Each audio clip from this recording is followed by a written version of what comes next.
So if you don't want your picture on the recording, then you might want to turn your camera off now. And that's why we're starting with this. And then the other thing that we want to say is that we ask everybody to stay on mute if you're not one of the speakers. There's a chance to ask questions at the end. And we will, if anybody by accident comes off mute and we can hear what's going on in your background, because there are so many of us, we will mute you. We wouldn't normally do that, but we will do that today because we're at 120 people now. Brenda. Also, you might already know me by now, right? If you ask the speaker to put in English, like play English, and not use any jargon. Yeah, yeah. And all the presenters are trying very hard to make this a good session for everybody. So you're Mm. really welcome to um, put something in the chat or but we're not going to have time for questions as we go along. But you're dead right, Corinda. Everybody's trying to make this an inclusive session so we all understand it. So if you're talking in the chat, please remember that as well. We've got a break in the middle, but we're going to try really hard to stick to time. And so for that reason, I'm going to hand you over now to our hosts for the day, to Amy and Gary. Thanks, Sam. And hello, everybody. Thanks for joining us. So today we're going to talk about a project that we've been doing over the last few years that was called No Research About Us Without Us. And it was funded by the National Institute of Health and Social Care Research. And me and Gary are just going to briefly introduce the project and tell you what the plan is for today. So next slide, please. Yes, hello everyone. Every meeting in our project, we had a photo check at the start to see how we all feel. Slide. Can you see it? Yeah, we can see it, Gary.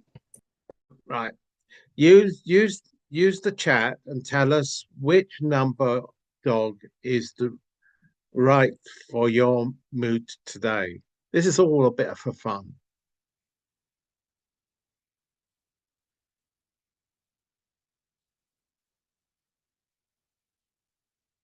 Wow, that is a lot of dog numbers flying past.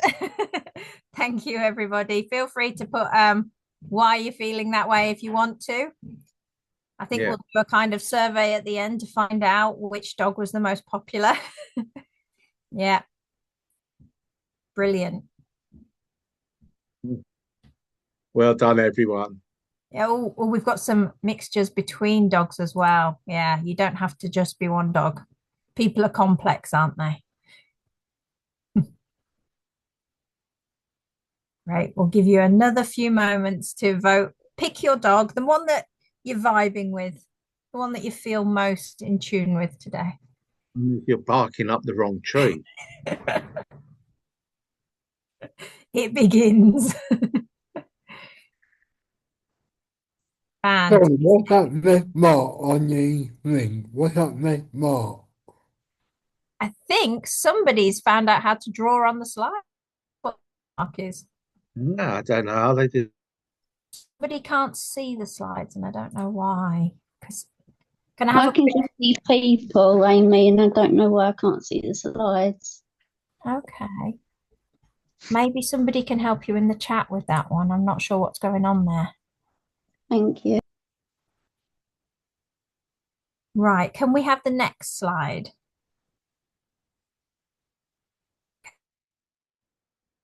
Oh, that's all good. It's a tick. It's a good sign.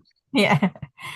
So me and Gary are doing the welcome today, and then we're going to give you a little video introduction to the project that we filmed.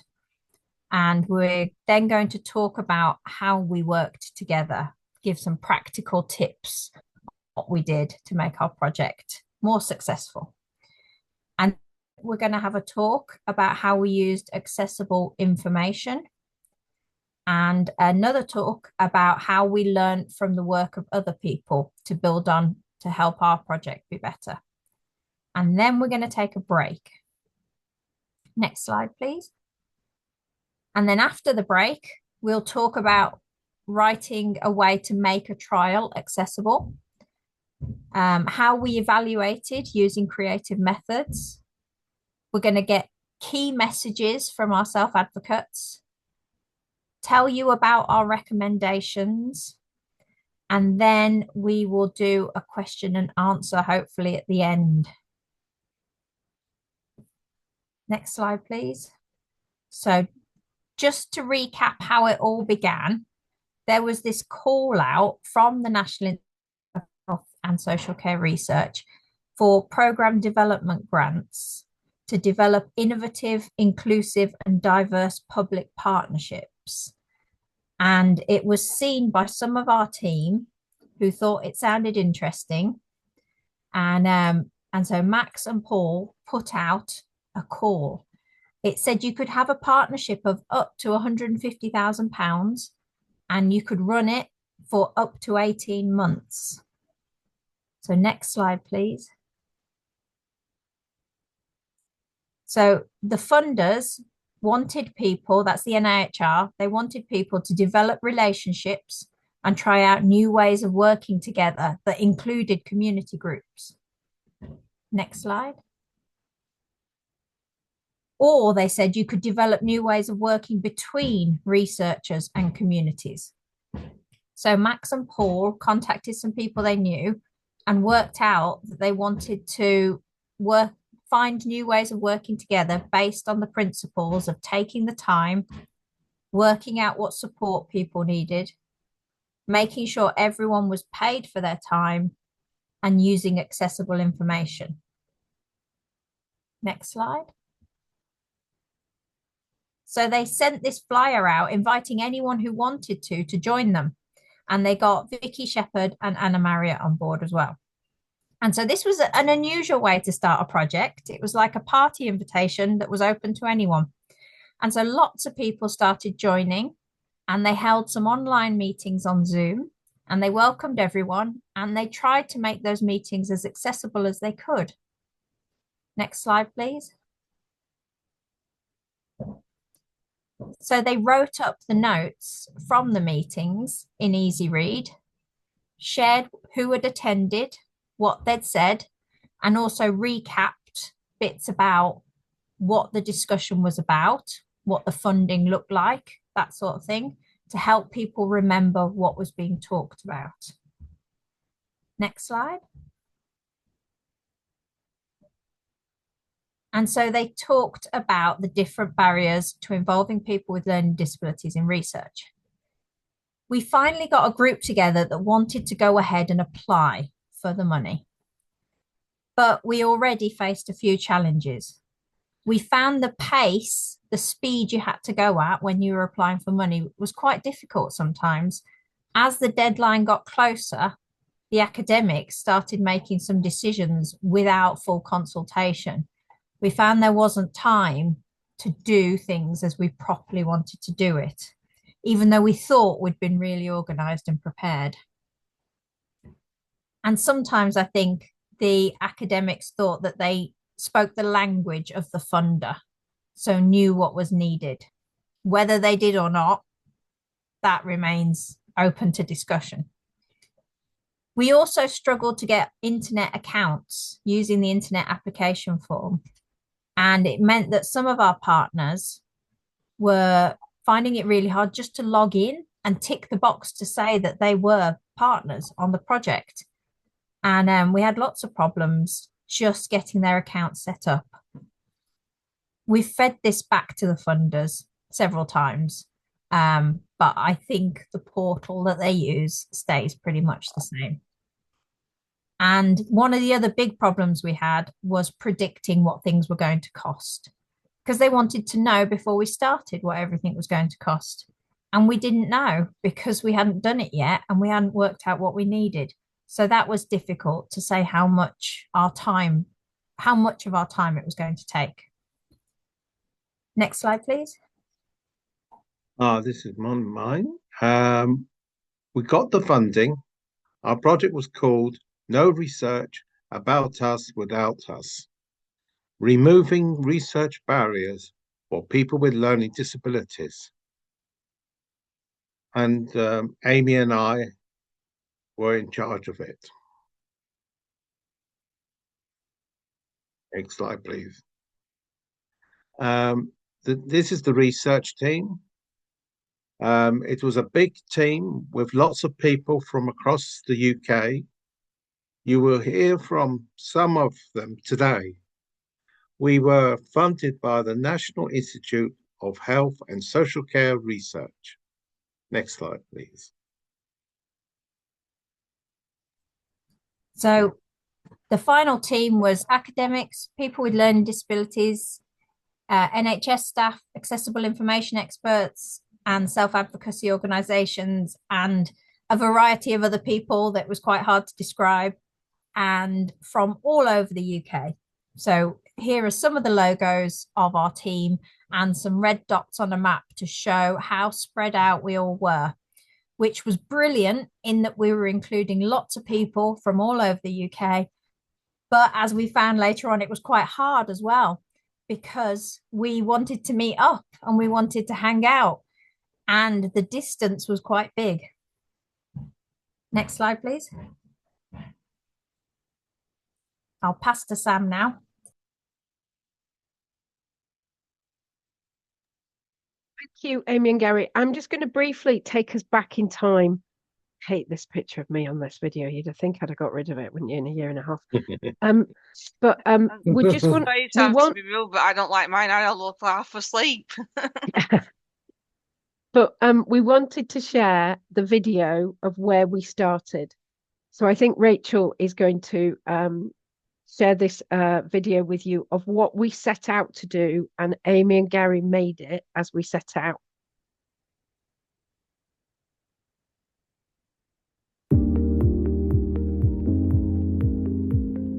My name is Gary Borley. My name is Amy Russell, and we're part of a project that's funded by the National Institute of Health and Care Research. The National Institute for Health and Care Research works with the NHS and social care services to find new and better ways to care for people. Public money is used to look at health and social care research. This funding will help people come together to tackle the barriers that stop some people from getting involved in research. This project has already connected lots of people from the learning disability community from England, Scotland, and Wales, working in partnership with support workers, learning disability organisations, accessible communication experts, professional researchers, and the NHS. Firstly, we'd like to look at barriers to research that people with a learning disability face, and look at how we can make research better in the future. When we look at research studies, we often find that people with a learning disability are excluded from the research, and not enough work is done to support people with a learning disability to understand and take part in research projects. For this research, our partnership is made up of about 25 people. We have met on Zoom already, and these meetings have helped us to get to know each other and co-produce our ideas. These meetings have been led by myself and Amy. This project will look into what we know already about barriers faced by people with learning disability. Look carefully at 3 or 4 of these studies and decide how inclusion could have happened better. Look at how projects that work in co-production can work well. Agree on the most important areas to work on, and set up some working groups for each of these important areas. One thing we might look at is how research teams can create accessible information. We also want to write some guidance for other projects that want to include people with a learning disability and talk about research which needs future funding. All through the project and at the end, we will look at what it was like to work together and decide what worked well and what we could change, and write what we agree into a report. We are interested in hearing from other people working in this area. If you want to know more about the project or share what you've been doing, please email myself or Amy. Our emails can be found on the website below. We look forward to hearing from you.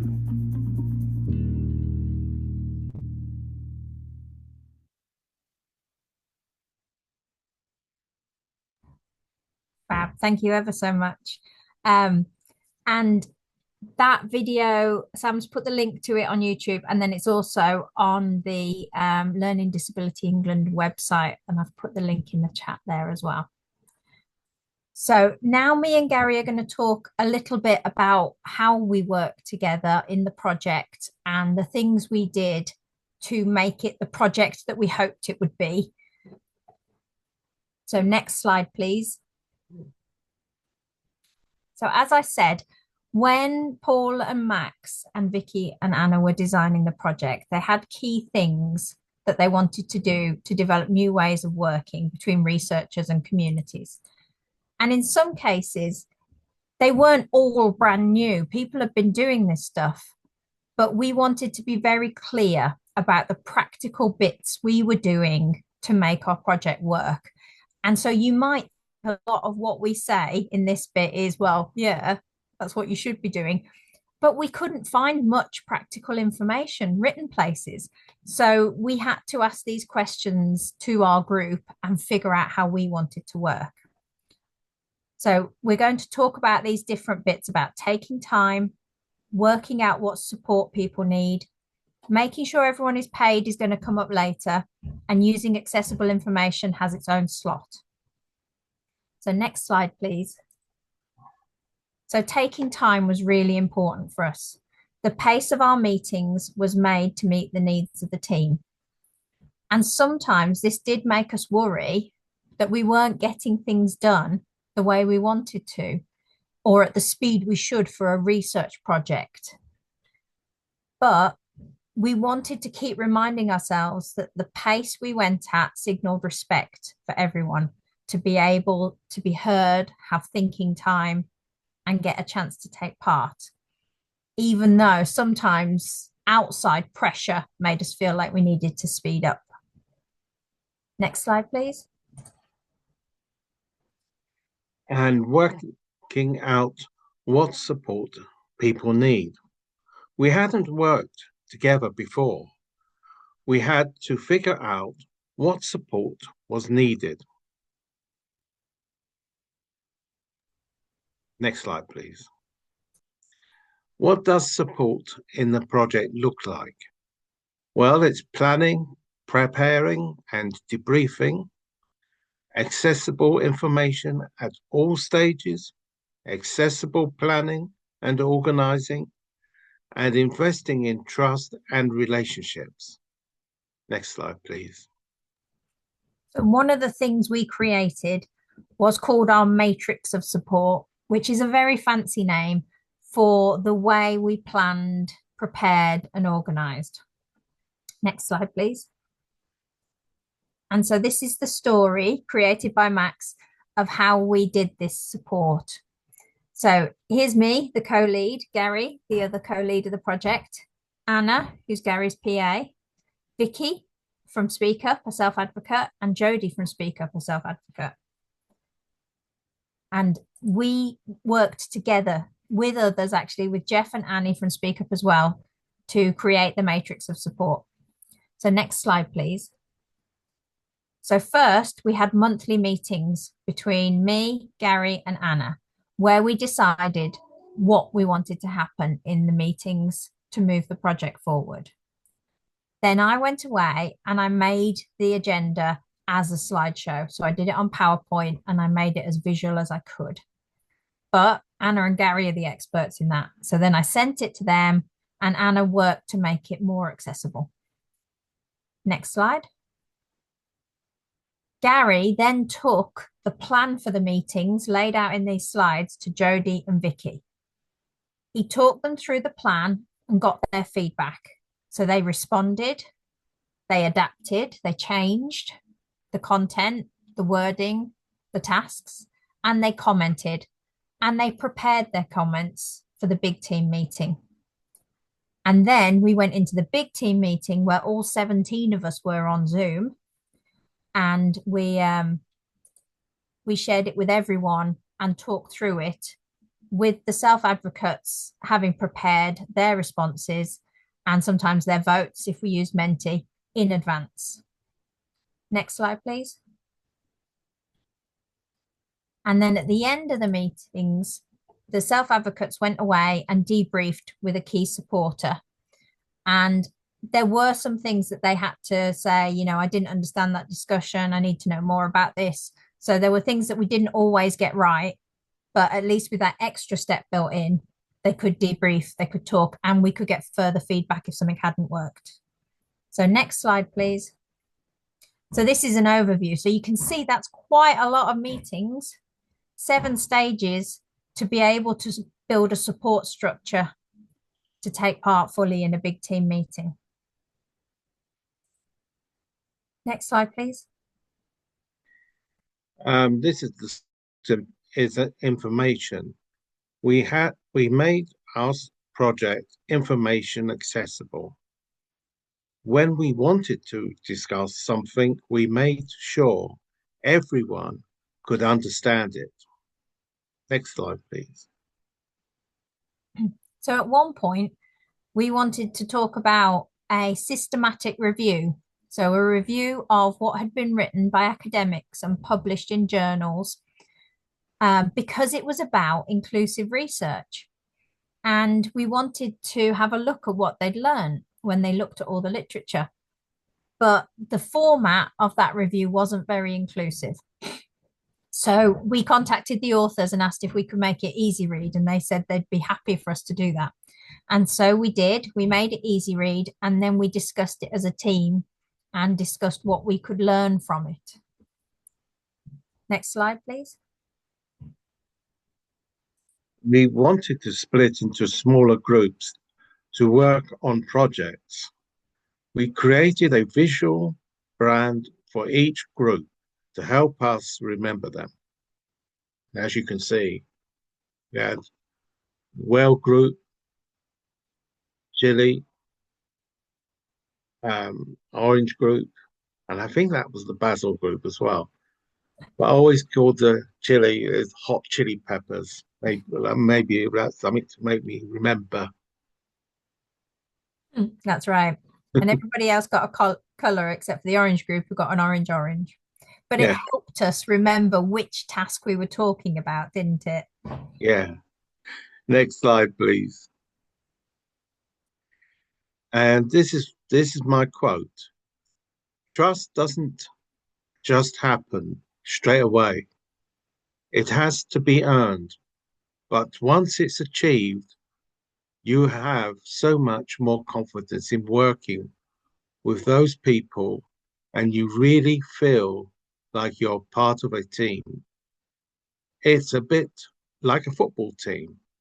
Players need to trust each other and trust their manager if they want to score more goals. Sure, yeah, here we are.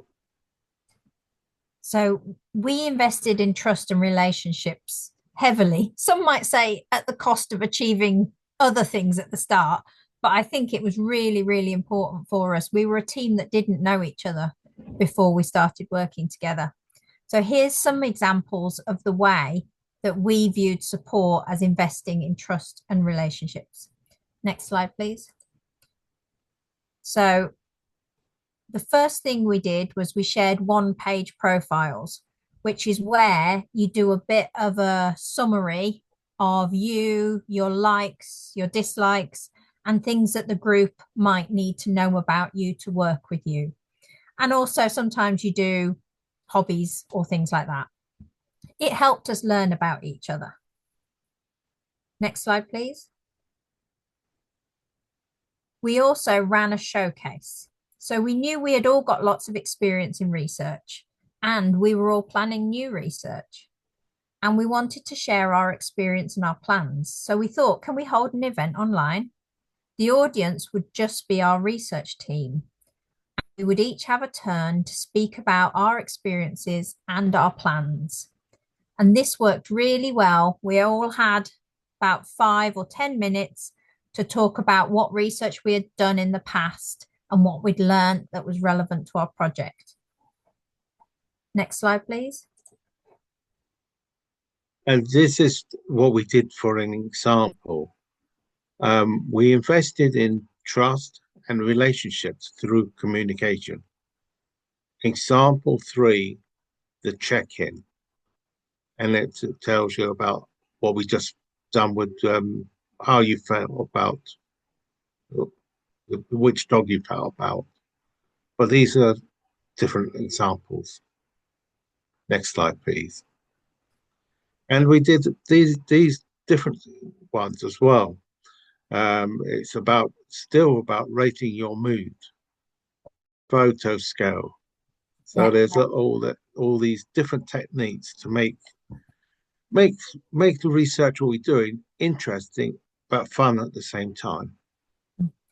We built this one, didn't we, Gary, on people's family and pets. That's why there's a few squid faces, because they're actually family members.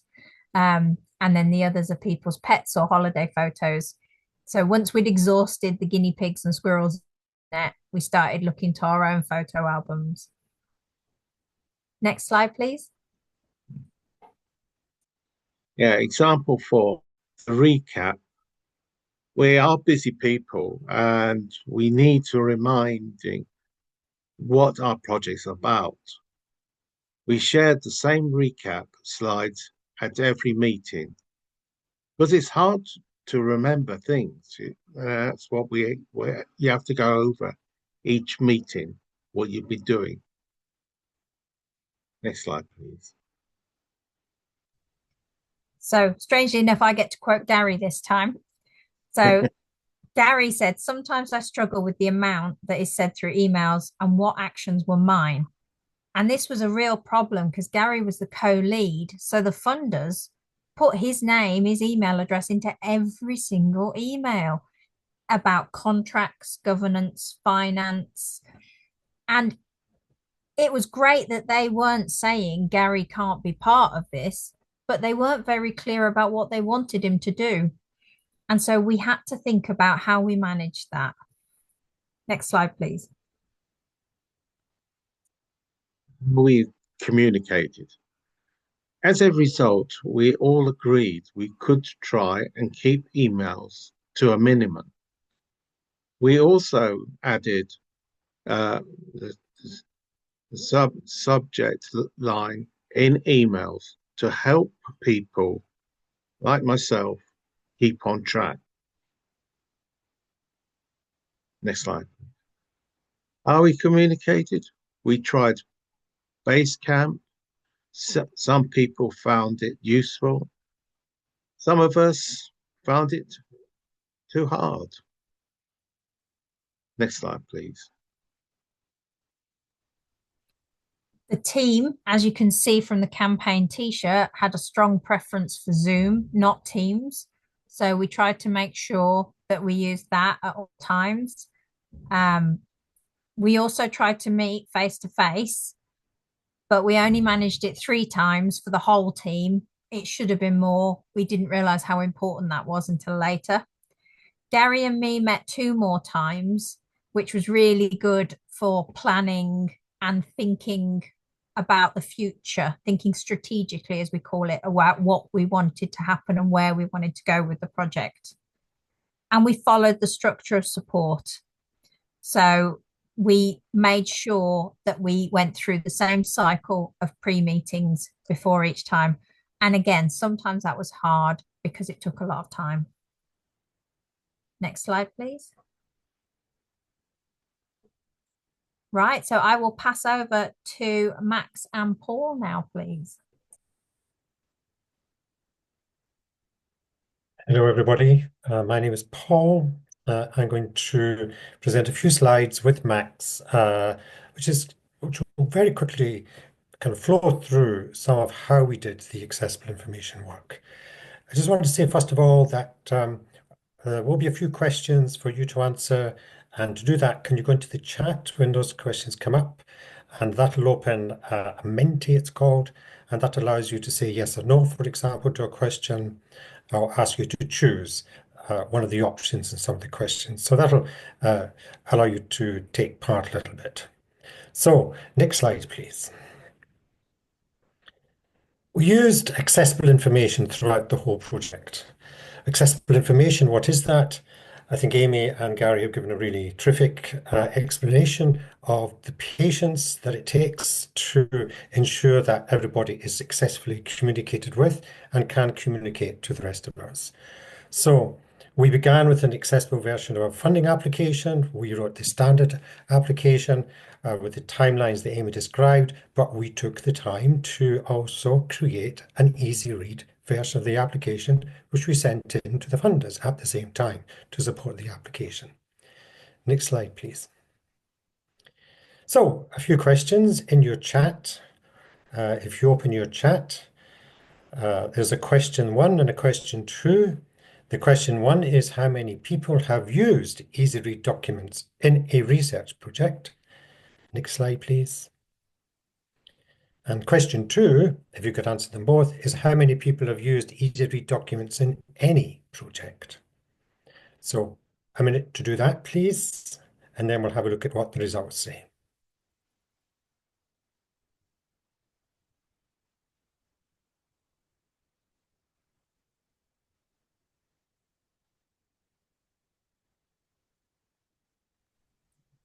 So if you can't follow the link to the Menti to vote, please feel free to put it into the chat. But if you can click through the link, please do, and we'll get a Menti vote. And you'll get to see the way we voted in a lot of our decision making.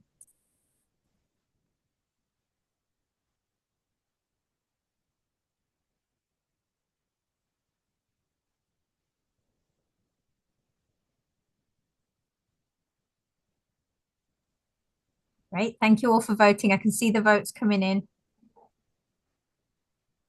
So the first question is, how many people have used EasyRead documents? Was that in any project, Paul? In a research project, that's the first question. Yeah.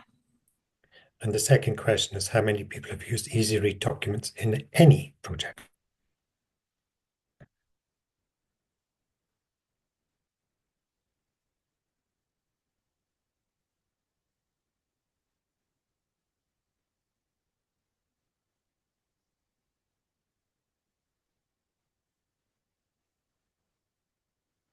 Think you have to vote on the first one to get to see the second one, although I might be wrong. That's correct. So shall I share what I can see in the results? That would be good.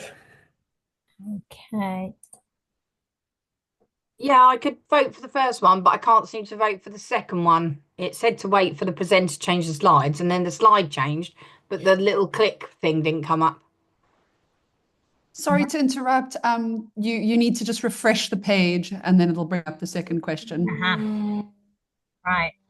So we've got. Can you all see it? I've got both results if you want. Oh, please. I'll stop sharing. Yeah, I'll move it on as well.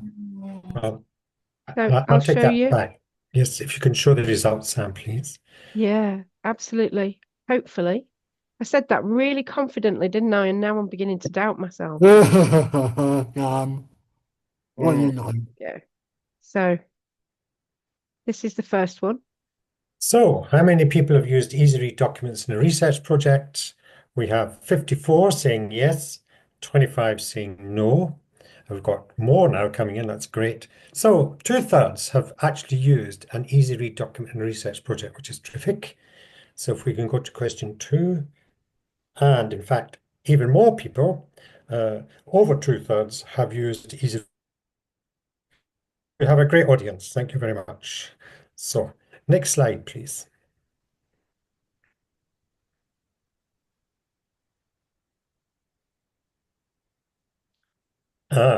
So we had an 18-month project, extended a little bit longer. And our question now is, how many EasyRead documents did the research team produce during the life of the project? 1 to 10, 10 to 20, 20 to 30, or indeed more than 30.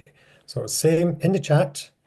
If you could have us go at answering or choosing which one of those four you think was the right answer. How many easy read documents were produced during our project?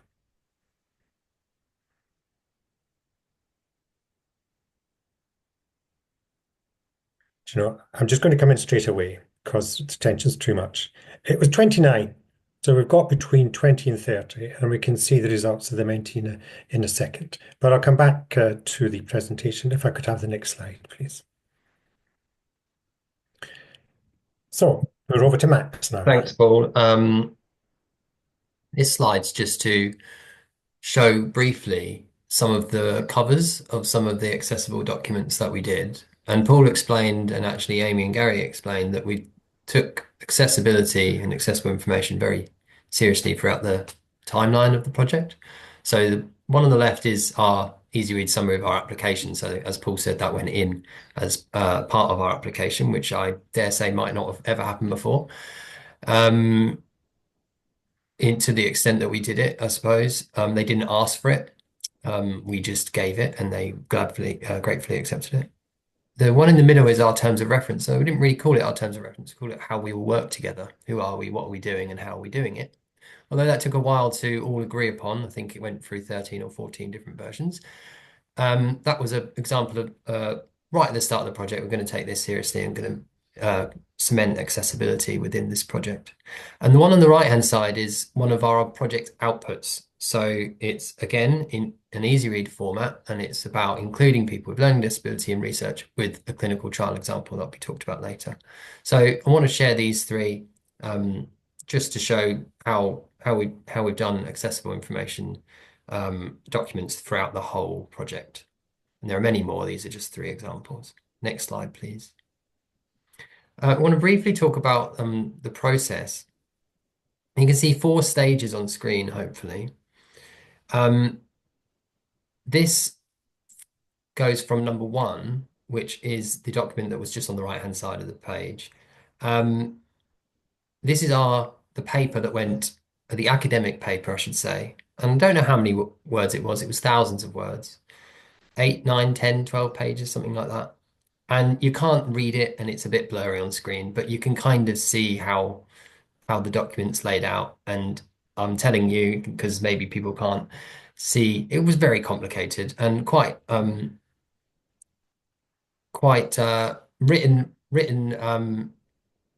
for a purpose, and using lots of long words and jargon. In our project, we took the process of co-production seriously again. And the second page you can see is our plain English translation of the original text. You can see there's orange bits, there's bits crossed out, there's bits highlighted, there's comments. This was because this was done in a co-production with an expert by experience group. And we really took it line by line, word by word, and created number 3, which is our easy read document. So here we have a sort of formal easy read layout without the pictures. And then number 4, you can see the added pictures, infographics, and other elements on there. So this is just to highlight really how robust the whole process is that we took from taking an academic paper all the way through to what we hope is a much more accessible document. Next slide, please. Our last question. How long did it take to create this page? And when I say this page, I mean the page on the right, the easy read page. So we have 4 options again, and the link's in the chat. Sam's just put it in there. Is it 2 minutes, 5 minutes, 15 minutes, or 20 minutes? If the Menti's not working, just put it in the chat. I can see that. I can talk through what I'm getting. 20 minutes, opening doors are saying. Might be saying that from experience. 15 minutes, Louise says 15 minutes. 15, 20, 20. Oh, this is working quite well. 15, 20, 20, 20, 25, 20. Okay, I'm going to We can share. Can we share the results relatively easily, or are we getting a good? If we can share the results on screen, that would be great. If not, if it's too arduous to do that, I will again put people out of their misery, and I will say 15 minutes was the correct answer. That's how long our team takes to do a page. So well done to everyone who said that. That's probably what most people said. But that's not including all of the work that went on before that. And a lot of work went on before that. And a lot of work goes on after that. We're checking that an easy read actually works with people, even though it's done in co-production. Read by other people. Read by people that weren't doing the easy read is important as well. So 15 minutes for each page. Now, if we move on to the next slide. So Sarah's asking, is that including agreeing the text? No, that's not. That's just to build the sort of, so actually it's a bigger number than that overall. Let's take that 15 minutes to do the easy read page. This document that I shared just at the start, how to include people with learning disability in research, a clinical trial example, was 32 pages of easy read. Now, some people might say that's too long. It may be too long. That's another story for another day. But if we times that by 50 minutes, that's 8 hours solid work, which sounds that we'll call that a day's work. But also, it's very hard to sit down for a whole day and do this. Anyone, you know. So I really wanted to share this just to show how, when done to this level and for this amount of documents in a research project, how many hours were spent taking this kind of work quite seriously. And yeah, I think we have another slide, please. Yeah, this is just to go through our different stages. Paul, if you want to take this, thank you. I'll take that back. Thank you. Sam, are we okay for time or? You've No just got a answers? minute left. You just got a minute left. Okay, so in this last minute, just very swiftly, the process of creating an easy read document is only an element of an accessible information culture. Everything that we're doing today is from a culture of ensuring that the information that we exchange with one another is understood by everybody. Time, pace, etc. that Amy has already said. So just on this single element, which is the creation of an easy read document, stage one, you have an original complex document, a strategy document, a research report, and that needs to be translated into a plain English type document, but in fact it's an easy read language format, which is a stage beyond the plain English. Next slide. Stage two is that we then have input from experts by experience who are in our co-production group.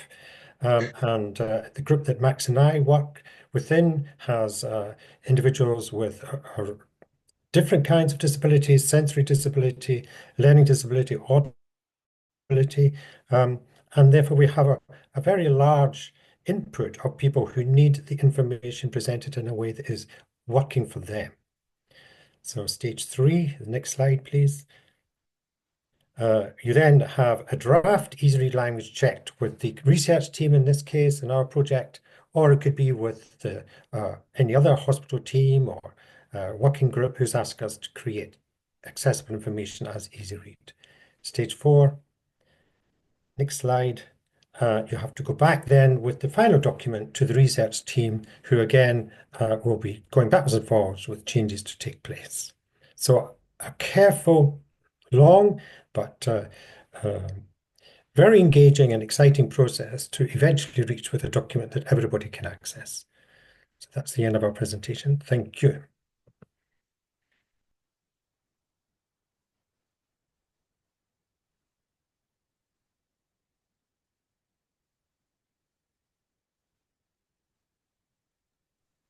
Thank you, Paul and Max. So we'll hand over to what we lovingly call the whale group now. I'm just going to share, might be a second. And I will check that everyone can see this. We can see, but not in presentation mode. Can you see it now in presentation? Yeah, perfect. Yep, brilliant. Yeah. It won't let me. I'm not used to this, I'm sorry, but I do like Zoom too, so the picture still stands about Zoom. So Gary and I will be talking about the whale group, which is the only animal group, shall I say. So we'll be talking about a guide to help. Sorry, let me just move the bar up. There we go. So how we created a guide on what works well for inclusion. Sorry, there we go. Sorry, this is where I'm not used to Zoom. Sorry about that. Over to you, Gary. Yeah, the well group outputs. We have looked at documents that guided on including people with learning disabilities in research. There were a lot of good documents, but there was no easy read practical documents. We have written an easy ready practical guide. Next slide, please. Thank you, Gary. Sorry, it just takes a moment with my computer. There we go. So there were a lot of guides out there, but as Gary said, a lot of them weren't an easy read and a lot of them weren't practical. So we created a guide that covers a lot of areas and we'll be given an example of each area. So there was money, communication, making information accessible, building relationships, trust, person-centered working, and power. So for money, people with learning disabilities should be paid for their time working on projects. Over to you, Gary. Yeah. Well Group Easy Read Practical Guide. Communication. Good communication between you and other people in the research team is really important. Making information accessible. It is important that people with learning disabilities are involved from the very start of making any accessible materials. Next slide, please. Thank you, Gary. And in addition to the guides that we had seen and read, we also used our own project learning, which Amy and Gary kindly gave an overview at the start. So another two examples. First of all, building good relationships. So information packs and photos of the research team can help people to prepare before meeting the whole team, particularly when a team is new. So our team didn't know each other before we all worked together. Trust. Building trust is really important for people to work well together. Over to you, Gary. Person-centered working. It is important to ask everyone what they need. Sometimes it is just the little things that make a big difference. Power. We shared power wherever possible. Next slide, please. Thank you, Gary.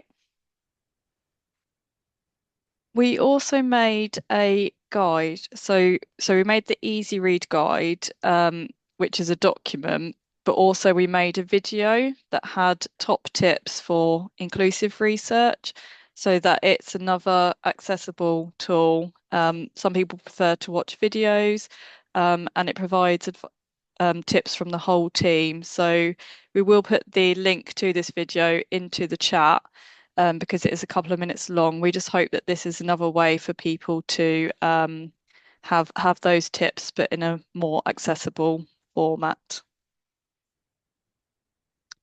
So here's a picture of our guide, and hopefully that will be out soon. That's on the website, and then also there's a video there. And these are all the people that have contributed to the Whale Group. And Gary and I would just like to say thank you for listening.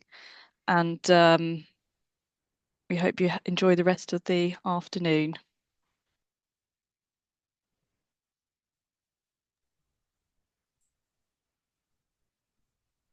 Thanks, Catherine and Gary. So I'll hand over to Sam now.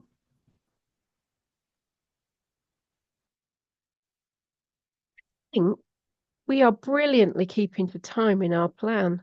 Can I just publicly congratulate my colleagues? That's amazing. So this means we have a full 10 minutes for everybody to get a break. Please don't leave us. Please come back. But if you want to leave your camera off, leave yourself on mute and go get a drink, do whatever it is you need to do. We hope you'll come back at about 2:05. That's okay. See you soon, but don't leave us, we hope.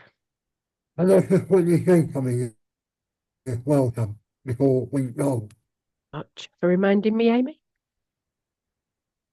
So we're on the second half of the session now, and we're going to hear about the trial that Max mentioned earlier and making that accessible. And then we're going to hear about how we evaluated what we were doing, how we checked on how we were doing. We're going to hear about some recommendations that we made in an essay that some of us wrote together. And then we've got a bit of space for questions at the end. So I think I'm handing over to Vaso, who's going to be the one sharing her screen. Is that right, sir? Thank you, Sam. Good afternoon, everyone.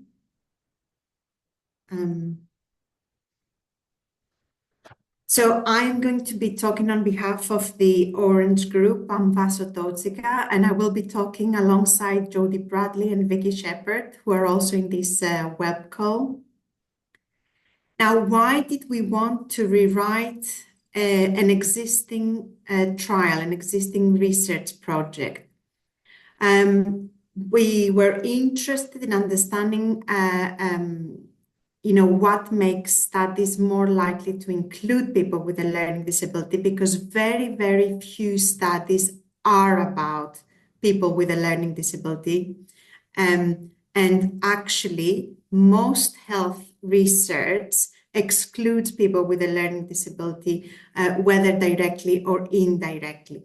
And that's not just in the UK, it happens in other countries. As you can see, there's evidence from the States that what's happening is very similar. Now, why are people with a learning disability excluded from health research? A lot of studies have researched this, and our colleagues, the Chile group, tried to bring together all the reasons that they were able to find. And most of the reasons are about worrying how people with a learning disability are going to be able to consent to take part in research. Researchers also have low confidence in how to assess capacity to consent, how to assess, how to communicate, low confidence in communicating with people with a learning disability, but also they are not really aware of the laws around capacity and participation in research. They often worry about what ethics committees will tell them when they go to the panel. And they are aware that they need extra funding for all the accommodations that make research more inclusive of people with a learning disability. So that extra funding, sometimes research funders say, you can't have that, or researchers themselves think that this makes their project more expensive and therefore less likely to be funded. So they may be less keen to include it. Even when people manage to get funding for research and start, they're coming across so-called gatekeepers, so people who directly or indirectly keep people with a learning disability from participating. And they usually start from a good place, they're trying to protect people. But the result is that people with a learning disability are being kept out of research that is very important for them. Now, something has to change. You're not going to hear it for the first time here, but people with a learning disability experience a lot of inequalities, many health problems, and all these inequalities result in people dying at a younger age. So people with a learning disability deserve change.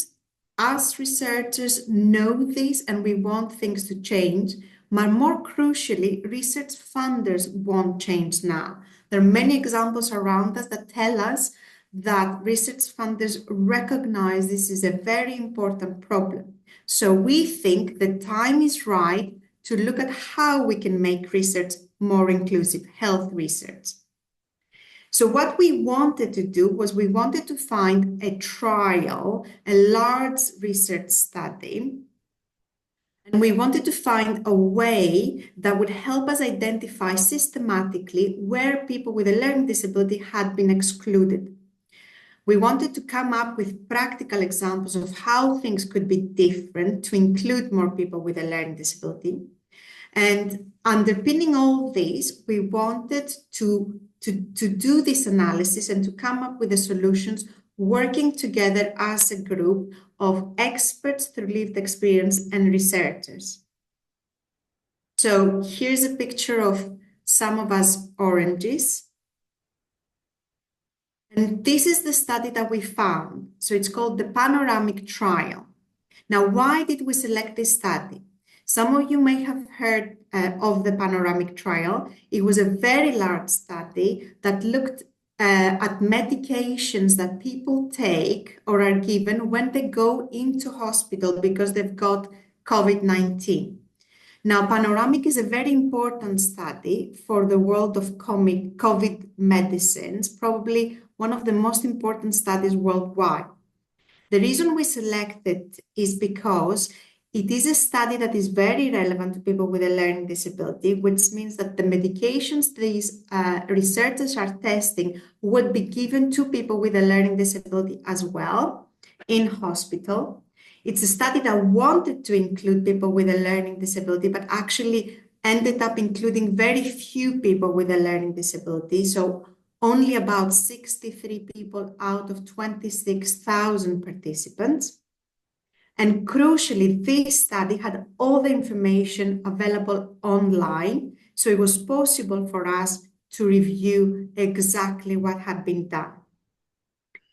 So how did we do this work? We read all the documents, and I've got a link here where all the documents for this study can be found and anybody can read them. And we completed the Include Impaired Capacity to Consent framework. So this name refers to a checklist effectively, which asks 4 questions. Who the results of the study apply to, whether participants will respond to the intervention differently, if the intervention will make it harder for them to respond, and whether the study design will make it harder for some people to respond, to participate. And so I'm going to hand over to my colleague Jody, who came to us from the Chile group, and she analyzed the easy read version of the participant information sheet that the Panoramic team had already developed. Yep. Thanks, Vaso. Do you want to move on to the next one?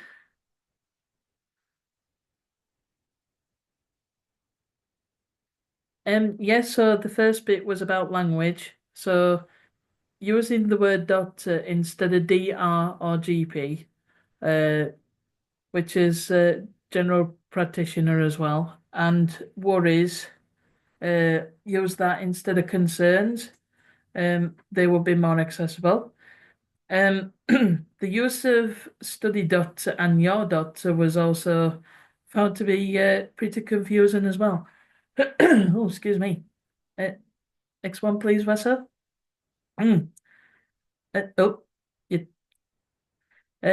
So next one's font. Us guys at Speak Up particularly, we like using Centric Gothic as it's a sans serif font, and it's a better font because it hasn't got a squiggly A and it hasn't got a G that looks like a number 8, and you're okay with them being peppered all around the page, and whilst you try to read something. The use of italics and capital letters as well in the middle of words, now that wasn't good either, because we do say capital letters sounds like you're shouting at us. So yeah, that wasn't accessible either. Next one, Vasil. what to write and when. So information about consent should be at the start of the participant information sheet. The reason why this is important, and I think Vicky and probably all of you guys have noticed, if you ever consent to any research and stuff like that, they actually do read a document out to you saying, would you like to take part? It's okay if you'd like to leave either in the middle of it or whenever you'd like. And with me and Vicky's noticed there's a safeguarding question in there.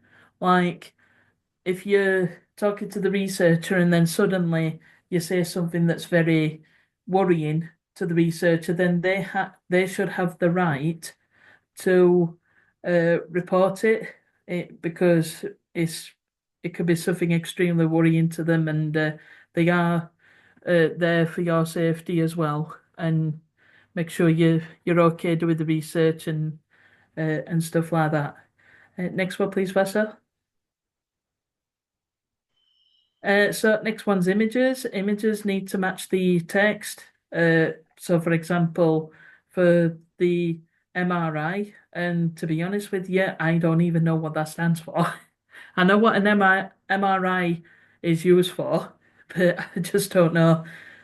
Yeah. Not childish images. Oh, sorry, Basil. I was going to say the example you gave us, Jody, when we spoke was that if the study involves doing an MRI, the photo should be of an MRI or the person doing an MRI. Oh, yeah, that's right. Yeah, sorry. Yeah, either the MRI machine itself and either a health professional next to it, or like you just said, someone using it. Again, no childish images. We're all adults. Don't treat us like children. Photo symbols are definitely a lot better. Photos of the researchers are welcome, which that's actually very useful as well, because again, if Vicky's noticed, we get researchers in and they say, "Oh, this is us. This is our picture right here, and we're so and so, and we're Sheffield Uni or stuff like that." Oh, thank you, Corinda. Photo symbols have got a new feature. Yeah. So basically, so basically, photo symbols with I provide it, make a new picture, it's only easy makeup. So you don't have to do anything, just type in a head like, I want you a video on it. It's easier now. Yeah, okay, thank you.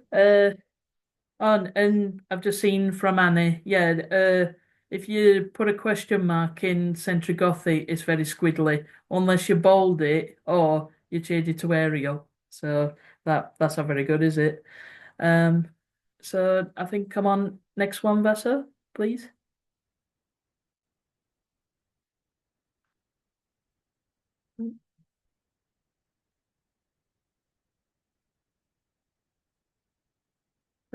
Has it moved on? Sorry, Jody, it's a bit slow. Yeah, I'm still on images. So sorry, everyone. Oh dear, what's happened here? Oh, that's it. Right, so next one's layout. In fact, I think this is the last one. So footnotes in small font, they were distracting and inaccessible. I did say one box to tick agreements next to each consent statement, because if you've only got one box for all the consent statements, then it won't be any good, because what if you agree for like for example, there could be 6 statements and you agree with first 3 and not the last 3, and how can you tell them?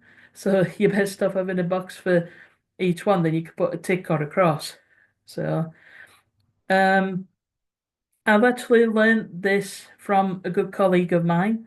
She said she's told me to avoid red for people with dyslexia because they don't like that color. They can't they find it hard to read with it and produce documents with it. White writing on blue background, even I don't like that because I find that hard to read because it just looks like the colours are trying to blend in. So not very helpful for people with dyslexia. So, and I would suggest like this, like a cream background or pale yellow, whatever, and black writing, or just a white background with black writing. So that's more easier, I would say. I think that was last one. Vaso, is it to yourself now? That's right. Thank you, Jody. Vicky? Thanks very much. So I'm going to just take us through a few more of the actions that we identified could have been done to make the trial a little bit more inclusive. If you're right to move the slide on, Vaso, when it does. Apologies, it's very slow to move. I'm pressing the button furiously and hoping for speed. No problem. Well, while the slide moves on, what we did find was that the Panoramic team themselves, we know that they wanted to ensure the trial was as accessible as possible, including for people with a learning disability. They did a lot of work to try and make sure that various groups were able to take part. But what we do know is that the eligibility criteria, so the rules that they put around who was allowed to take part, were very restrictive. And in fact, they were restricted to specific groups that the UK government at the time had their guidelines for who were eligible for the COVID-19 vaccine at the time. So this meant that the only people eligible for the trial were people with a learning disability who have Down syndrome, although that's approximately 11% of people with a learning disability who have Down syndrome. People who have severe and profound learning disabilities and live in a care home were eligible for the trial, but we know that around 3/4 of people, adults with severe and profound learning disability, live in a family home and another setting. So this meant the majority of people with a learning disability were not eligible to take part in the trial. Next slide, please. The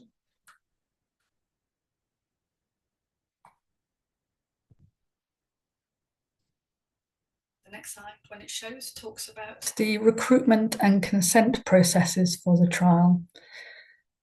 And what we do know is that these weren't designed to take account of people who might need reasonable adjustments in different ways to enable them to take part. So because those processes weren't designed to take account of people who require reasonable adaptations, that together with those eligibility criteria that we've just looked at, meant that that's probably why only those very small number of people with a learning disability actually took part in the trial. So just to give you one example of how the consent process wasn't very accessible, only that one document that Jodie's already talked about was available in Easy Read. So no other documents for the trial, which included the consent form, so the form that people do then go on to tick and then sign, that wasn't available in Easy Read, and none of the information that was about the kind of guidance about how to take the medication and what side effects people might have, none of that was available in Easy Read version either, which of course all might raise worries about whether that's ethical, but also whether people's safety would be maintained if they were able to take part. Next slide, please, Vaso. Thank you. What we also found was that the methods used to collect information in the trial, where people might be asked to record a daily diary where they would note down what symptoms of COVID-19 they had, whether they had any side effects from taking the medication, and they were also asked to complete questionnaires which asked about their quality of life, how they were feeling. None of those, again, were available in more accessible versions. There was a telephone helpline that people could call if they needed help to take part in the trial, but it wasn't clear whether people with a learning disability were supported to be able to access that helpline, or whether there were other forms of support that they might prefer. So example, whether they would have preferred a Zoom call. And we've spoken in the chat quite a lot about how Zoom might be preferred for some people. Next slide, please, Lazo. So I will end with some of the recommendations that we make. So, and these are just a few of what we've talked about for this trial. But using the framework as we did, it meant that we were able to make some recommendations to try and help future trials be more accessible and more inclusive of people with a learning disability. And that includes things like ensuring that those eligibility criteria are designed so that they don't either directly or indirectly exclude people with a learning disability from being able to take part. We recommend ensuring that all key study information is accessible and that support is available. And of course, that will support people with a learning disability to take part, but also other groups who may also benefit from that as well. We also recommend that people designing studies and where people are actually recruiting participants to studies understand the needs of people with a learning disability. And of course, we hope that this webinar is a starting point for that. And then also the need to involve people with a learning disability and organisations that support them throughout a study to ensure that inclusivity is embedded into a study, drawing on that lived experience that we've heard a lot about today already. So we've written all this up into a paper, which we've submitted to a journal. And there's also the easy read version of our findings, which is what Max spoke a little bit about earlier. And we hope that together all of these recommendations will help make sure that future trials are designed to be more inclusive and accessible for people with a learning disability. Thanks very much. Thanks, everybody. Thanks, Vicky and Jodie and Vasa. That was great. I'm going to try and share my slides now. Does that look okay? Yeah, fab. Okay. So this section is about what we did for evaluation. So that's getting feedback from the team. And I need to say thank you to Melissa Kirby and Faye Ambler, who came into the team to help us with our evaluation, as well as our external evaluators I'll talk about in a minute. So we knew that we wanted to find out how we were working together. That was where the money was coming from. And what they said they wanted us to do was try out new ways of working together that could be adopted by others. So we had to try these ways out, but there was no point just trying them out without finding out if they worked and being able to improve them as we went. So that's where we started thinking about evaluation. So we formed the LEAF group, or the Green Basil group, as Gary likes to call it. And working group 4, the Green Leaf group, were looking at evaluating how we were working together in this project. And we needed to agree together how we wanted to evaluate working together. And we needed to keep diaries as we went. So this is like my diary of the process, but sped up a little bit. So first, we asked Melissa to come in and do a literature review about evaluating co-production with people with learning disabilities. And she looked at all the studies that had done this before so that we could learn from what they had done. We agreed that we would do 3 kinds of evaluation. We would do an online survey with these smiley faces that you could vote on, and then an open free text box to give your comments. We would do some face-to-face creative workshops, and we would get some external people in who weren't part of the project to tell us what they thought. And that was a choice we made because we thought maybe we would tell each other how well we were doing, but maybe we needed some people outside the project to give us an honest opinion. So first, we had the online surveys. These were using Microsoft Forms, and Sam recorded a video for the start of the form to help us learn how to complete them. At the final meeting, Faye gave us a presentation on the results of the surveys. One thing that worried us was some people took 1 minute and 29 seconds to complete it, and other people took 40 minutes. And so we realized we were asking quite a lot of some of our partners to complete this survey, and we asked them to do it quite often. So it was quite a lot of time for people. We presented the findings as a pie chart, which we talked about what that meant. And we grouped together all the findings across time, unless there was a big difference as time changed. So in this, you can see the question was, I feel others in the project team listen to me. 40 answers said, yes, other people in the team listen to me. And 6 answers said, sometimes people listen to me. And then we had a few examples of what people had written to explain their answer. Like, I think the team is really great and try to support one another. And then somebody else said, I feel like I talk and I'm heard, but it's not remembered. Each time we discuss things and people seem to go away and do what they intended to do in the first place, not building on what we learned as a team. So then we had our 3 face-to-face meetings, and I apologize to anybody who has any Egyptian heritage or attachment to the culture, because we decided to theme it, and we may have taken the more obvious parts of the theme. So we met first in London and got an external evaluator in called Amy Mallet. Again, we went back to London, and then the third time we came to Leeds for our Egypt theme. So we met face-to-face to evaluate together. We told stories about what people needed to feel included, like feeling heard, belonging, being confident, understanding. You can see them written up on this big sheet that we shared. And we also talked about what might make people feel excluded. And this was us helping to understand what we needed. And we did activities to vote on if we were achieving our goals. And then at the next session, we would check in on our progress. And at the meetings in between on Zoom, we would talk about what we'd found and what we'd said so that we could keep improving all the time. So the questions are things like, are we working as equal partners? Are we giving everyone equal access to meetings? Are we providing everyone with opportunity to take part? Are we sharing the work fairly? And are we making the adjustments where we can? We also did a lot of voting using circles. If you take the center of the circle as I am completely included, I am completely involved, you could put your dot wherever you felt you were on the circle. And then we compared them across time as well. So we came back to these tools and kept using them. And then in our final meeting, we had an Egypt theme. And this was because Vicky and Jodie had gone on holiday in Egypt just before the final meeting. And I got very excited about this. And so decided to have an Egypt theme for our meeting.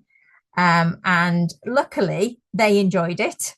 And Vicky says it was fun and it made me more interested to be involved. And we didn't lose focus. It got us talking. So we did things like a camel check-in. Gary made some really bad puns about getting the hump and things like this. And we evaluated the learning and the challenges and the highs of the project using creative methods on the theme. We also used a washing line of achievements to help us see the visual representation of what we had done as we went through the project, because with so many people and so many different parts, it was hard to remember everything we'd done. And when you hang it up like that, you can really see it. And then it helps you go zoom in at each bit and talk about what went well and what we could learn. And we talked about airing our dirty laundry as well, as in talking about the things that hadn't gone so well. We also got the third part was the external evaluation. Every team member who wanted to had an interview. The project documents were reviewed by Jan and Danielle, and they submitted a report to us. And that report helped us reflect on the best bits of the project, the challenges, what learning we'd made for the future, what we would do differently next time, and watch this space for the full write-up. And so in the end, we will share more about what we've learned and we'll put it on the Learning Disability England website. So thank you.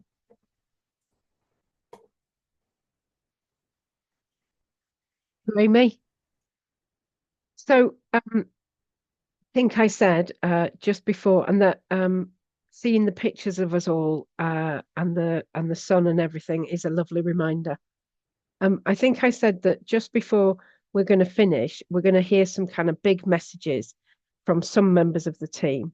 And again, this was always about trying to make sure that the power balance is right in this team, and we've struggled with that, but we've really tried to get it right. So I think Rachel is just getting this the presentation back up. But I think I was going to start by because have we got Vicky's film, Rachel?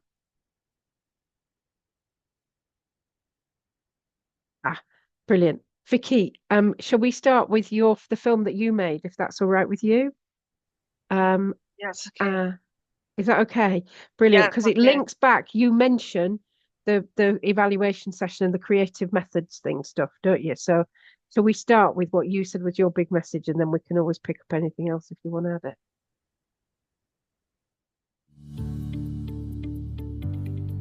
Inclusive research is a good idea because it's been involved right from the start. We've made sure that we're involved all the way through the research. They also helped us to understand that it was different types of research, and also asked us questions what other ways how we can involve people and what is involved in it if they're doing any type of this research again. What I enjoyed about the most is because I was learning new things, meeting new people I've not met before. I enjoyed being in the workshops with the whale group, and we did different things, and one of the things we all enjoyed was the Egypt theme. It helped us to think about the research, and it helped us to get involved a lot better as well, and everyone joined in. What I don't like about the research is it can be hard to understand to start with, and it did need explaining quite a lot to help me to understand what all the different type of research is all about. I found some of the online difficult because I can't read very well, and I needed someone to, if he helped me read it, and it wasn't that easy to understand it. In the future, it should evolve. People learn sport is an autism right from the start of the research, and help them to understand what it's all about, and help them to make a regional adjustment so they can follow it all the way. There should be no research about us without us. Lovely. Thanks, Vicky. Is that all right? Yeah, brilliant. Thank you. Thank you. And then I don't know whether it's Jodie or Gary next, Rachel. But Gary. So Gary, do you want to talk about this that you said when we were talking about what would be your big messages? Yeah. I learned about myself that I need time and space to be able to concentrate on one project at a time. And I also that it can be difficult at first, but get easier as it goes along. Amy and I work together as a team and could really bounce ideas off each other. Thank you. And then I think, Jodie, you had some stuff that you wanted to share before we get on to the recommendations that the project made in an essay that we wrote. Yeah. So my message was, even though I wasn't there at the start, I actually did replace someone that were on the project already. So I was really unsure about it. But then as it went along, I got the gist of what it were about. And I really enjoyed working with new people, and I liked the creativity of the project, especially Egypt. Come on, I loved it. It helped me feel much more part of the project as well, and I were we're really proud to be part of it. Brilliant. Thank you. Thank you. And just before I hand back to Amy and Gary, who are going to talk to us about the recommendations, is there anything any of you want to add before we go, let them go on? No? Is that okay? Fantastic. So I guess I hand back now to Amy and Gary, who are going to talk to us about recommendations, and then we're going to ask you all to answer a question again. Thank you, everybody. So if we move on to the next slide. So while we were doing the project, this organisation called the British Science Association put out a call for groups who had community organisations as part of research projects to write an essay with them that they would help share the messages from, and to reflect on what it was like to work together and share a research project. So they called them Creative Knowledge Together essay series, and they were to explore the power of community engaged research. So we applied along with several hundred people to write one of these essays, and we were accepted. So we called ours How to Ethically Share Power with Public Research Partners, also known as Keeping Blobs Blobby. And I will explain, don't worry. So next slide, please. So when we first started working together and we were talking about how Gary was going to be a co-lead and Vicky and Jodie were going to be co-applicants, and we were going to share everything we did, we kept thinking, well, what does that mean for the expertise they had? And do they need new training? Do they need to become more like researchers? And Sam and Gary said, you need to watch the blobs and the squares. So the video's there if anybody wants to watch it. And what they explained and what you'll see in the video is that squares want to know more about community partners, people who aren't researchers or academics. And they're called the blobs in a loving way.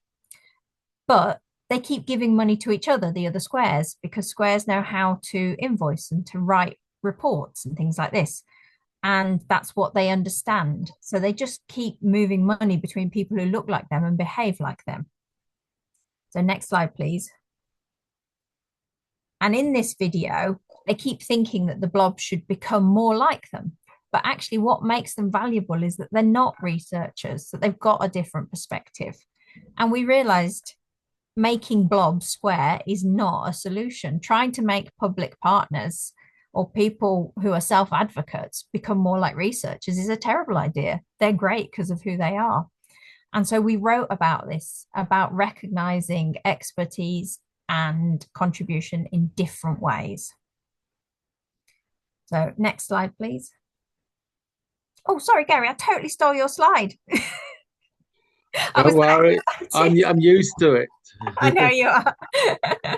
When I get on a roll, I'm just gone, aren't I? Yeah.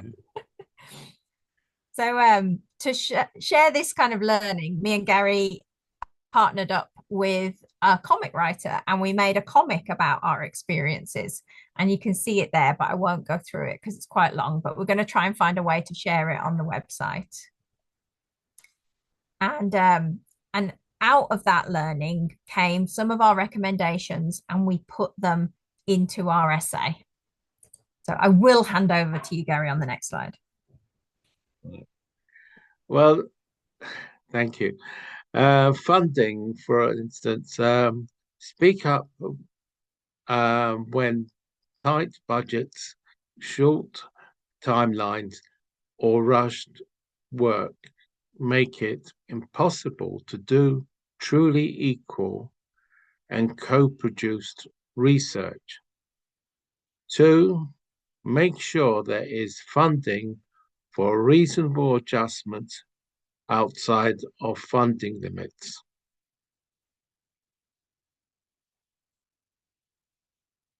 Is this me? It's me again. This one's me. So so these are our recommendations, I should have said. So first 2 about funding, actually a lot of them are about funding. So in this one, during reviews, check whether accessible information has been provided. So that means if you're a research funder and you're looking at a bid, say, hang on, how are you making this accessible? Have you included a budget for accessible information? We also thought that funders should set up a research-ready, sustainable funding stream to help partners build what is needed to ensure equal, inclusive, and productive relationships. So this would then end all that before funding work that people are supposed to do for free to get the funding. And then right now, you know, we're not paid anymore, the project's over, and yet here everybody is doing more work for the project. So really, funders need to recognise that it's not okay for people to work for free. Our other recommendation is to work with the government to ensure that payment for research participation or advisory roles doesn't affect benefits, because that's still having a huge impact in paying people properly. Next slide, please. Research culture. Put a stop to the unspoken rule that academic researchers should plan, prepare, and write up work without being paid. Don't ask researchers and public partners to give their time and emotional energy for free on projects that don't have enough funding to support real relationship building. Pay public partners in good time.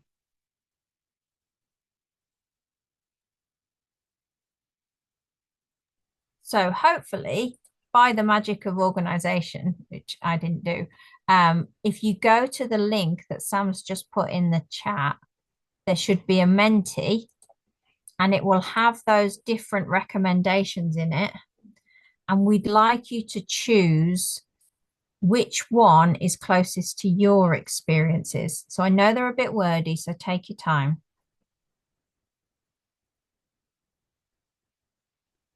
Amy.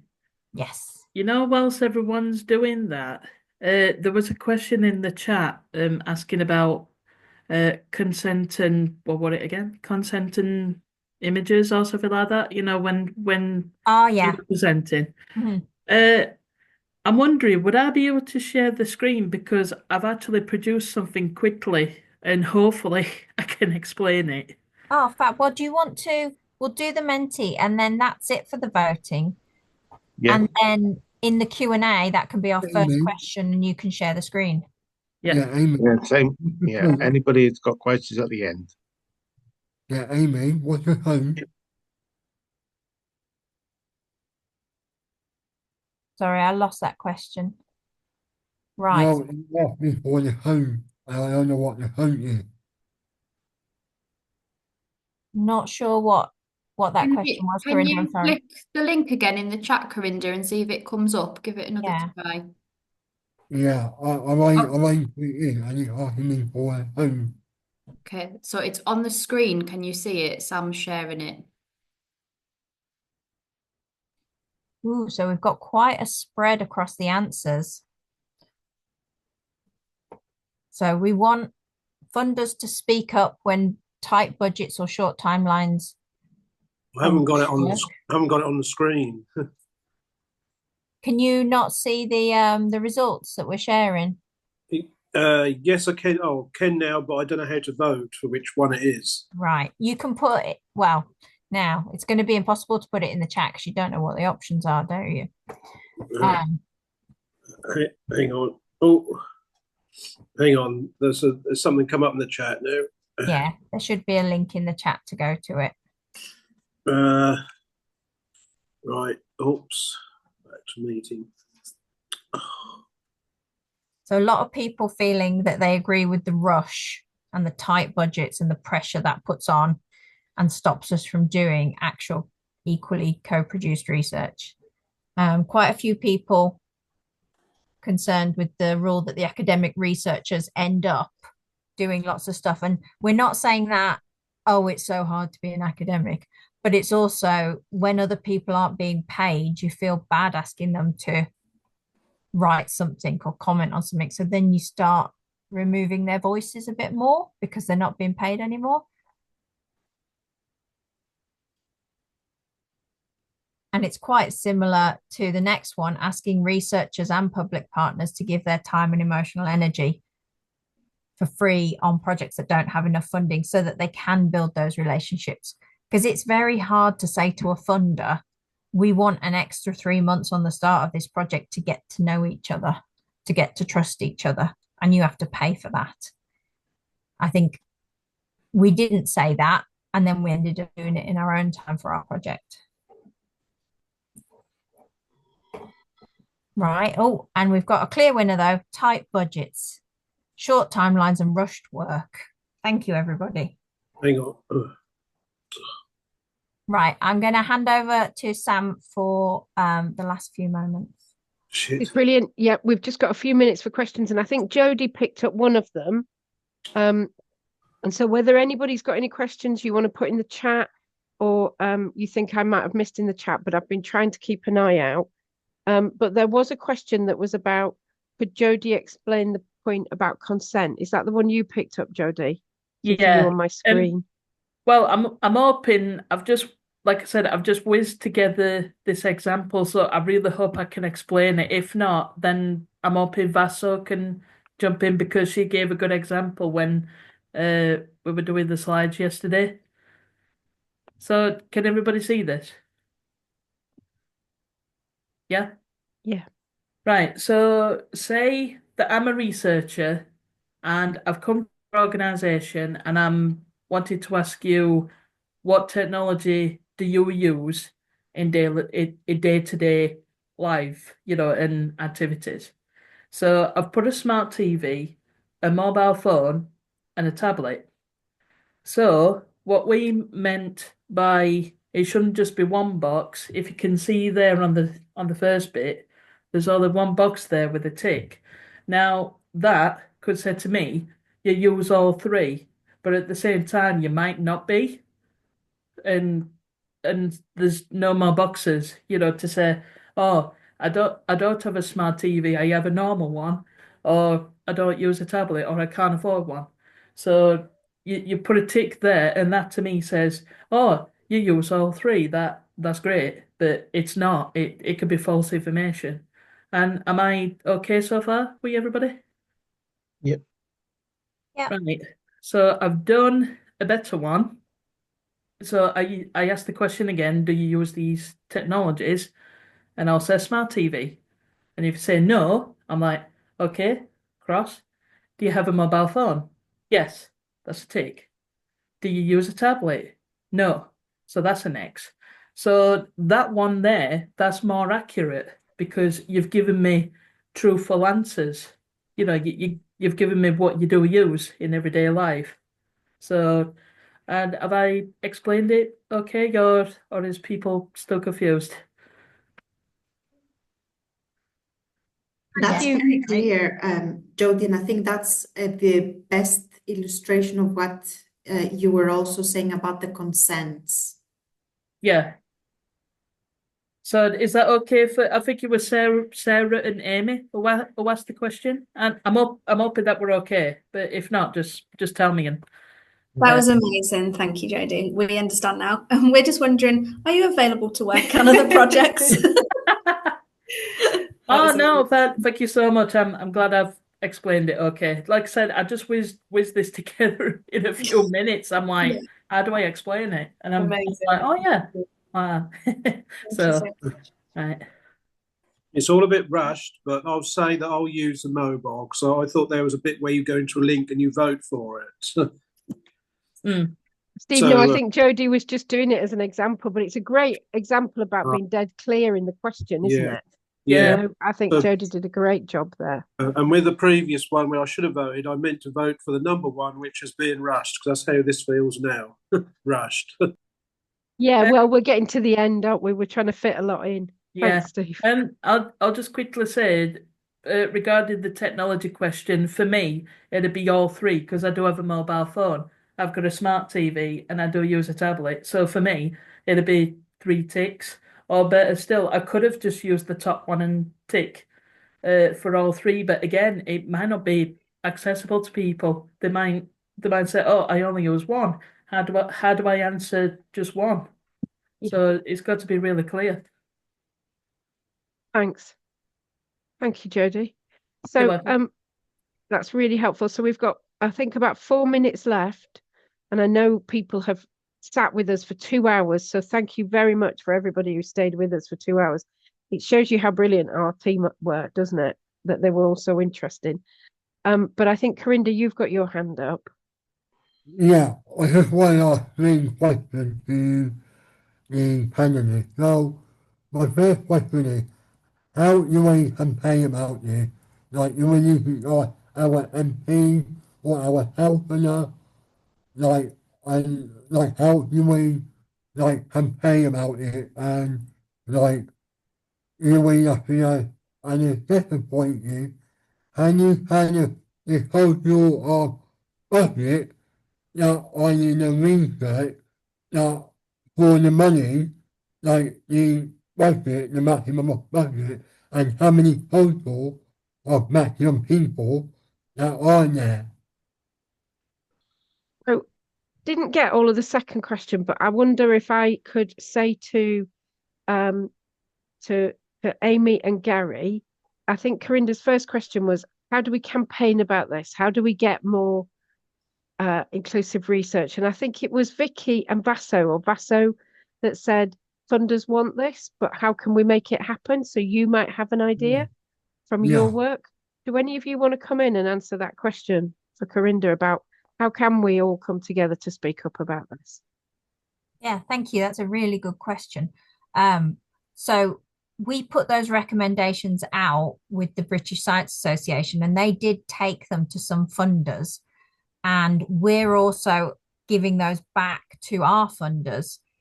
But I think the key thing for us is that the Equality Act says in law that you cannot make something less accessible just because somebody has a learning disability.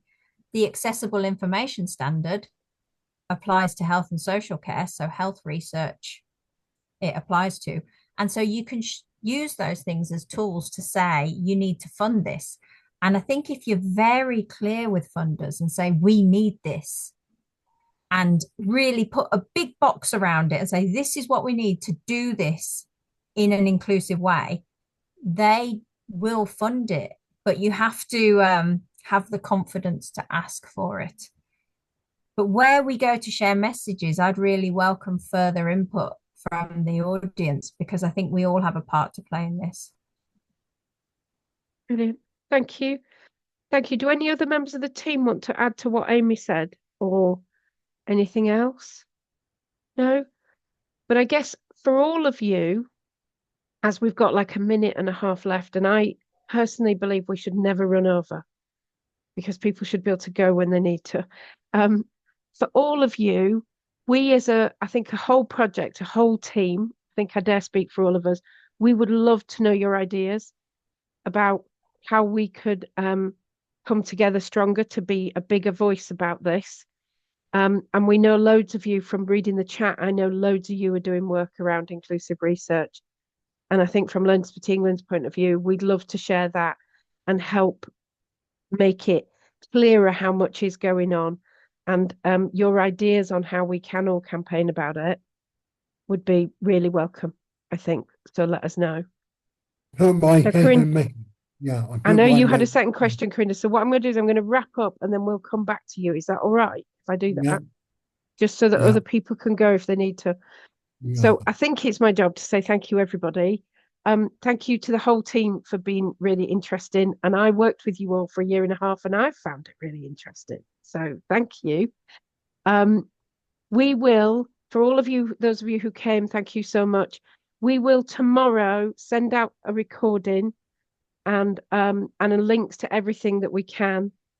Well, I'm going to say tomorrow or Thursday, but this week, definitely. But we're aiming for tomorrow. Do share with us any feedback or anything you want to. We really appreciate it. And thank you for coming. Yeah, that's all right. And if you send it to Max, Max will send it to me. There's just so much going on. Yeah, thank you.